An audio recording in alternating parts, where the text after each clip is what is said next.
Hey everyone, Coach Dacey here. Just want to make a few tutorial videos on basically the summer training plan that I went over with the majority of you. As you probably have already forgotten what we went over, that's perfectly fine. That's why I'm making these videos here. So pretty much we're just going to go over the big picture, your training plan, what it means to do something, just kind of get you in the right direction so that we stay motivated and all that good stuff leading up to the fall of 2019. So basically on here I just have like a little welcome letter. You can read this on your own. I'm not going to go through it right now, but pretty much if you do the work, it will pay off. If you slack or all of a sudden you procrastinate and it's beginning of August and you're like, crap, I haven't run yet, then that's when it's going to start, trickling up to you, and it's going to be much more difficult getting into the season. So pretty much in the packet that I gave you has a big picture plan, and we'll go over that in a second. Stuff on Strava, some just cool training considerations and heart rate training for you guys to look at. A little bit of like the science of why we do what we do, or what I say right here, the purpose behind what we do, why we do. The one thing that I didn't have in there was the dynamic stretches and drills, and I can always just email those to you, and I have a list up on my browser here too. Also is your week-by-week running plan. Majority of you got a 40 mile per week plan, and that 40 miles wasn't until I think it was like the second to last week before you guys come back to campus. So it's a gradual build, and I'll explain that in a second again. There was also a 50 mile per week plan. Again, that's the peak mileage, and then also 60. Also was a strength training plan. I either gave you a weight room one if you were going to be or have access to a weight room, or body weight, or both. Then there's also something called GSC, or general strength circuits, and again we'll get to that in a second too. Two optional papers I gave you were a stride rate count chart, which you could do every day. You don't have to do a 15-second, a 30-second, and a minute count. You can do 3 1-minute counts. You can do 3 15-second counts. It's completely up to you, but it's something that going along with your goal of, why you want to improve, or, what you want to do, it's going to be all based on what your goals are. And then also there's something called like a sleep patterns chart. Kind of see like where your sleep is at. And we're going to talk a lot about the equation stress plus rest equals growth a lot when you guys come back. And so sleep is definitely going to be your best friend over the summer. And I know many of you will love sleep. So let's first just go into Strava in case you're not already, in case you don't already have it. So again, we're going to go through Strava. We're going to get away from running to win. And that's just because Strava is so much easier to use and is a lot more user-friendly, especially since everyone has smartphones. There's an app for it that makes it real easy for everybody to use. And I like to use it because it literally just goes straight from my watch to the app, and the only thing that I do is I go in there and I just edit like the description and like some comments and things like that. All the other stuff like mileage, minutes, elevation, heart rate, if you're wearing a heart rate monitor, all that stuff does its job by itself. So it's pretty cool. And also it kind of sets up like a social media page, like a Facebook, where you can kind of go through and give like a thumbs up, or they call it kudos on Strava. So it makes it pretty cool. So when you go in there, definitely, if you don't already have an account, sign up. You can sign up through Facebook or through your email. Then when you get into here, it's kind of important, go like in your settings, and, you can put in your information in here if you'd like to, put a little picture in there. Please make sure it's appropriate. Okay. When you go into, let's see, your account, actually my performance, no, don't need that. Display preferences, you can fool around with this a little bit. Units of measurements. I know some people said that theirs was in kilometers and kilograms and stuff like that, so make sure that's in miles and pounds and save that. Privacy controls, you can see who sees your stuff.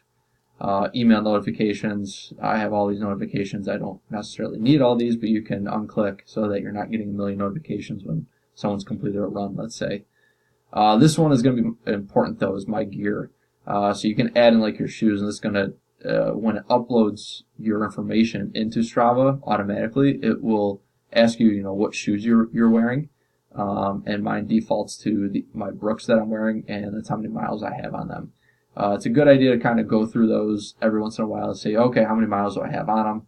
Usually about 300 to 500 is a good kind of window for the life of shoes, or depending on like the wear, like the bottom of them and the cushion. So be aware of that a little bit more. So mine are right there. I do have like a retired shoe in here because I've used this one before. I've already used this one for over 300 miles, so I retired it. And then there's my bike there. So this will be important too to look at shoes and stuff like that. When you go into my apps, I have it set up so it connects straight from my Garmin, and the stages for my bike. But if you have like a Fitbit or something like that, you can go through and connect through your Fitbit, and then that way the information can get uploaded straight from your watch right to Strava. So play around with that a little bit to kind of see what works and what doesn't work.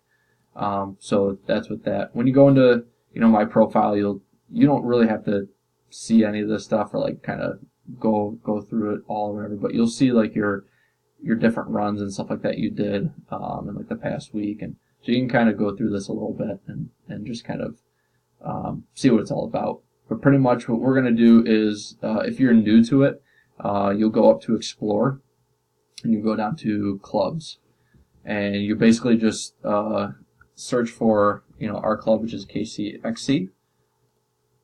You can search it. It'll pop up right here. And what you'll probably have to do is there's your lovely faces there from last year. What you'll probably have to do is request to join our group. Since I'm already in here, not sure what it looked like. There might be something at the top where it says like request to join. So you can click on that. It'll send me a notification. I'll accept you into the group. So you can see right here under members, you can see everybody that's down here. Maddie, if you're watching this, I'm not going to accept your brother in here. So you can tell him to stop asking to come into our group. But anyway, so you can see all the members in here, and your teammates and stuff like that. You can see the recent activity that's happened. So Kara went on a lunch run, and stuff like that.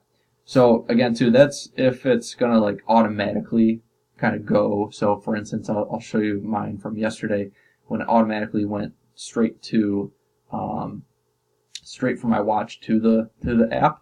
So it'll show like a map and stuff like that. It'll show like your paces, and this is kind of cool for me to look at as well with like the elevation, things like that. I can come down here, see the elevation with your pace, what percent grade hill you're running, all that kind of stuff. So it's pretty cool. You can even turn on the heart rate if you have a heart rate tracker on there as well. So it's real cool to kind of see that stuff. And then, so normally up here, we'll either say like afternoon run or morning run or lunch run or something like that. So you can always go in there and edit it, which I suggest you do. And then you can put in a couple comments in there. I put a little bit more in, just because that's who I am, but, put in some stuff in there that, just a couple sentences or like a couple words. If you felt great, if, you're really starting to feel good, it was raining, or whatever it may be. So you can go in there and do that. Next thing you do is you can go under athlete search, and you can also, if it's not in the club, you can always go under athlete search and search for your teammates in here, and that way you can follow each other and all that kind of stuff. Let's see, and I think that's pretty much it. Yeah, I just say right here, if you have the capabilities to have your watch sync automatically, everything should be up. If you are going to use the app or the phone, and you don't have like a smartwatch, for instance, you can always come up. I think it's the same thing on your phone where you can upload activity, add a manual entry, or like so you can pretty much start the phone app when you start running. It'll start recording everything just like a smartwatch would be. But if you don't have that capability of doing that, you can always add a manual entry, and it'll just come up with like this. If you're using a computer, it might be the same thing when you're using your phone. But you can calculate it in there if you know like a route that you've done. Maybe it's like a 5-mile route. You can put in 5 miles, put the duration. Make sure say if it took you 40 minutes to run 5 miles, don't put 40 hours. I've seen that before, and it makes things all out of whack. So make sure you're just taking your time while you're doing this. Elevation, again, you don't have to worry about that if you're just doing it manually. Sport, you can always put in here. If you went on a hike, let's say, you can record that. If you went on the elliptical, kayaking, whatever it may be. But for the most part, you'll have run on there.